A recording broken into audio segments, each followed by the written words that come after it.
મહેસાણા જિલ્લાની અંદર પણ ભારે વરસાદને કારણે અતિવૃષ્ટિની સ્થિતિ છે। તેમાંય બહુચરાજી તાલુકામાં વરસેલા વરસાદે ખેડૂતોને બરબાદ કર્યા છે।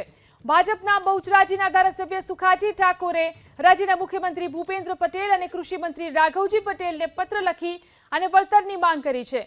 ધારાસભ્યએ કરેલી રજૂઆતમાં કહ્યું કે નુકસાનીનો તાત્કાલિક સર્વે કરાવી અને નુકસાનીનું વળતર ચૂકવવામાં આવે। જો વળતર ન ચૂકવાય તો ખેડૂતોની સ્થિતિ કફોડી બનવાની પણ રજૂઆત કરી છે। તો બહુચરાજીના ભાજપના ધારાસભ્ય સુખાજી ઠાકોરે આ પત્ર લખ્યો છે। તેમણે મુખ્યમંત્રી અને કૃષિ મંત્રીને આ પત્ર લખ્યો અને રજૂઆત કરી છે। જે રીતે અતિવૃષ્ટિ થઈ છે મહેસાણાની અંદર અનેક ખેડૂતોને નુકસાન ગયું છે, ત્યારે તાત્કાલિક નુકસાનીની સહાય ચૂકવવાની માંગ કરાઈ છે।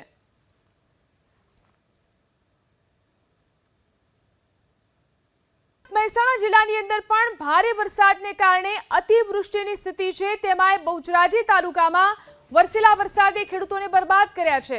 ભાજપના બહુચરાજીના ધારાસભ્ય સુખાજી ઠાકોરે રાજ્યના મુખ્યમંત્રી ભૂપેન્દ્ર પટેલ અને કૃષિ મંત્રી રાઘવજી પટેલને પત્ર લખી અને વળતરની માંગ કરી છે। ધારાસભ્યએ કરેલી રજૂઆતમાં કહ્યું કે નુકસાનીનો તાત્કાલિક સર્વે કરાવી અને નુકસાનીનું વળતર ચૂકવવામાં આવે। જો વળતર ન ચૂકવાય તો ખેડૂતોની સ્થિતિ કફોડી બનવાની પણ રજૂઆત કરી છે।